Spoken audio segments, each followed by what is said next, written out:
ہمارا یہ جو دل ہے روزانہ 1,00,000 دفعہ دھڑکتا ہے. 1,00,000 دفعہ ہر انسان کا دل دھڑکتا ہے، اور 1,00,000 دفعہ دھڑکنے سے 10,000 لیٹر خون ہماری شریانوں میں ٹریول کرتا ہے روزانہ.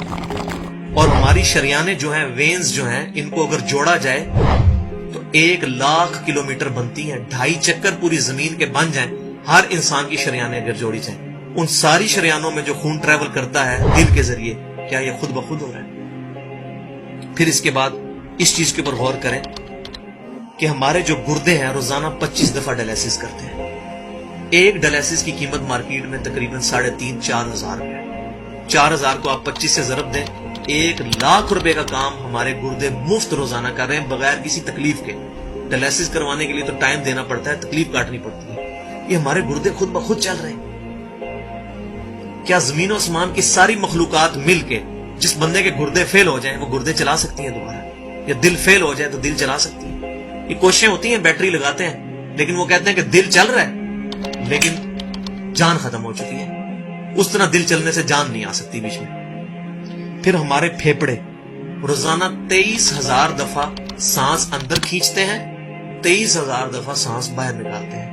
اور جو سانس اندر کھینچتے ہیں، آکسیجن جو ابزارو کرتے ہیں، یہ آکسیجن پورے جسم کے ہر خلیے تک پہنچتی ہے. اور ہمارے جسم میں خلیوں کی تعداد کوئی ہزاروں میں لاکھوں میں نہیں ہے. ایک انسان کے جسم میں 100 ٹریلین خلیے موجود ہیں.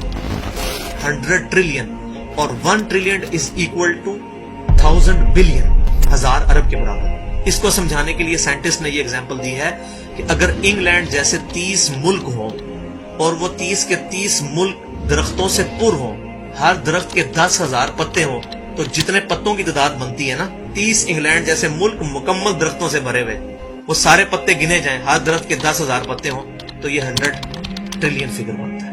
اتنے خلیوں تک آکسیجن روزانہ پہنچتی ہے، جسم کے اندر خلیے موجود ہیں. اور ہر خلیہ ایک پرفیکٹ فیکٹری ہے، پاور جنریشن پلانٹ اس کے اندر لگا ہوا ہے. وہ اپنی خوراک تیار کرتا ہے، ہر خلیہ اس تک آکسیجن پہنچتی ہے، خون کا نظام پہنچتا ہے. یہ سارے کا سارا کمپلیکس سسٹم کیا خود بخود ہو رہا ہے؟ زمین و آسمان کی ساری مخلوقات مل کے یہ کام نہیں کر سکتی، جس کے بارے میں ہمیں وہم ہو گیا شاید یہ خود بخود ہو رہا ہے. پھر اپنی آنکھوں کے اوپر غور کریں. ہماری آنکھیں روزانہ 12,000 دفعہ چپکتی ہیں. ایسے 12,000 دفعہ اگر ہم اپنے یہ ہاتھ کو الٹا کر کے ایک دوسرے پہ یوں رگڑیں نا، تو میرا خیال ہماری کھال اتر جائے. اس سے زیادہ نازک چیز ہماری آنکھ ہے. لیکن اس آنکھ کے درمیان ایسا لیکوڈ موجود ہے کہ جو اس آنکھ کو گھسنے نہیں دیتا اور تکلیف نہیں ہوتی. وہ لیکوڈ تھوڑا سا زیادہ ہو جائے تو خام خواہ ہمارے آنسو بہنے شروع ہو جائیں. جیسے ہمارے گلے میں بھی تھوک موجود ہے، یہ تھوڑا سا زیادہ ہو جائے تو رال ٹپکنی شروع ہو جاتی ہے. کئی لوگوں کو آپ دیکھتے ہیں بیماری ہوتی ہے، ایک زیادہ مقدار میں ہو جائے تو رال ٹپک جائے، کم ہو جائے تو ہم بول نہ سکیں، ہمارا گلا خشک ہو جائے. یہ اتنا کمپلیکس نظام خود بخود ہو رہا ہے. اگر ہم روزانہ 12,000 دفعہ ایسے کریں نا آنکھیں خود سے تو تھک جائیں. لیکن یہ بلا ارادہ یہ ساری کی ساری چیزیں کسی کنٹرولنگ اتھارٹی نے اس کو ٹائنیسٹ ڈیٹیل تک کنٹرول کیا ہے کہ جو ہمارے اختیار سے باہر خود بخود ہماری آنکھیں چل رہی ہیں. جب کوئی خطرہ سامنے آتا ہے، اندھیری چلتی ہے، نہ چاہتے ہوئے خود بخود ہماری آنکھیں یوں بند ہو جاتی ہیں. پھر اس کے اوپر پلکوں کے اوپر بال ہیں، اور نہ صرف یہ بال، اپنے ناخنوں پر غور کریں. گوشت میں سے ناخن نکل رہے ہیں. یار گوشت کے اندر کون سا مٹیریل ہے جو یہ ناخن باہر نکال رہا ہے؟ یہ گوشت میں سے دانت نکل رہے ہیں، یہ گوشت میں سے گھاس نکل رہی ہے. یہ دیکھیں گھاس، یہ بال نکل رہے ہیں. جو بندہ پاگل ہو جاتا ہے، یار گوشت میں سے اتنی مشکل چیزیں کیسے نکل رہی ہیں؟ اور ناخن ہمیں کاٹنے پڑتے ہیں لیکن دانت کاٹنے نہیں پڑتے. یہ ایک خاص مقدار پہ جا کے رک جاتے ہیں. یار دانتوں کا کوئی باپ ہے جو ان کو کہہ رہا ہے کہ اس کے بعد تم نے نہیں بڑھنا؟ سر کے بال بڑھتے ہیں لیکن یہ ہمارے یہ والے بال نہیں بڑھتے، ابرو کے بال نہیں بڑھتے. اس کو کون کنٹرول کر رہا ہے؟ یہ ساری کی ساری چیزیں کیا خود بخود ہو رہی ہیں؟ جو چیزیں بھائیوں کرنے سے نہیں ہو سکتی، انسان اپنی چیزیں خود کنٹرول نہیں کر سکتا، تو خود بخود وہ کیسے ہو رہی ہے؟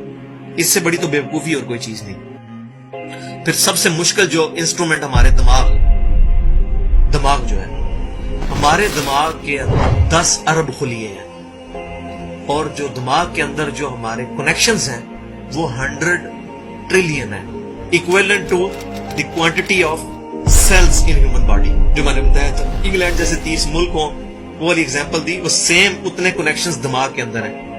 ہمارے دماغ کے اندر 1 منٹ کے اندر 10 لاکھ چین ریئیکشنز ہوتے ہیں جن کی وجہ سے دماغ کام کرتا ہے. ایک کنیکشن بھی ان